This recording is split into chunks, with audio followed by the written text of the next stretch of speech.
అందరికీ నమస్కారం.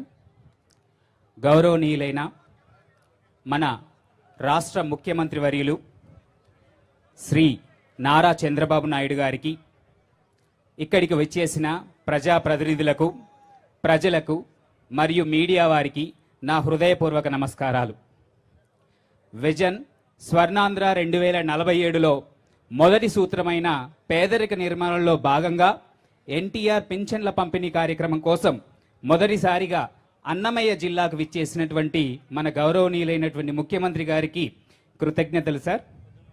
2047 సంవత్సరానికి ఆంధ్ర రాష్ట్రాన్ని స్వర్ణాంధ్ర రాష్ట్రంగా తీర్చిదిద్దడానికి మరియు రాష్ట్ర ప్రజలందరూ సుసంపన్నంగా, ఆరోగ్యంగా, ఆనందంగా జీవించేందుకు 10 సూత్రాలతో మహోత్తరమైన ఒక ప్రణాళికని ఈ రాష్ట్రానికి అందించారు సార్. మీరిచ్చిన 10 సూత్రాల ప్రణాళికను ఆధారంగా చేసుకుని ప్రతి సంవత్సరం 15% వృద్ధి మరియు అంతకు మించి లక్ష్యంగా పెట్టుకుని స్వర్ణ అన్నమయ్య సాధించడానికి మీ ద్వారా, మీ మార్గదర్శకత్వంలో మేమందరం ప్రయత్నం చేస్తాం సార్. సంబేపల్లి గ్రామంలో సార్ 6వ సూత్రమైనటువంటి గ్లోబల్ లాజిస్టిక్స్లో భాగంగా సార్ ఈ గ్రామంలో సంతృప్త స్థాయిలో ప్రతి ఇంటికి కూడా సీసీ రోడ్ మరియు డ్రైన్ అందించడానికి ఈరోజు మీరు ఆవిష్కరించారు సార్ 1.6 కోట్ల రూపాయలు. అలాగే సార్ ఈ గ్రామంలో ఇంతకు ముందే 1.4 కోట్లతో రోడ్లు వేసుకున్నాం సార్ ఈ సంవత్సరమే. దీంతో మొత్తం 3 కోట్ల రూపాయలు ఈ ఒక్క గ్రామ పంచాయతీలో మనం ఖర్చు పెట్టాం సార్.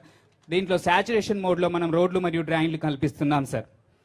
అలాగే మీరు ప్రవచించిన విధంగా సార్ సమాజంలో ఆర్థికంగా వృద్ధి చెందినటువంటి ఆర్థిక పిరమిడ్లో ఉన్నత స్థాయిలో ఉన్నటువంటి 10% మంది, ఆర్థిక పిరమిడ్లో దిగువ ఉన్నటువంటి 20% మందిని దత్తత తీసుకోవాలనే సూచనలో భాగంగా సార్ ఈరోజు సంబేపల్లి గ్రామంలో 4 కుటుంబాలకు సోలరైజేషన్ని అర్చన విద్యా సంస్థల వారు అందించారు సార్.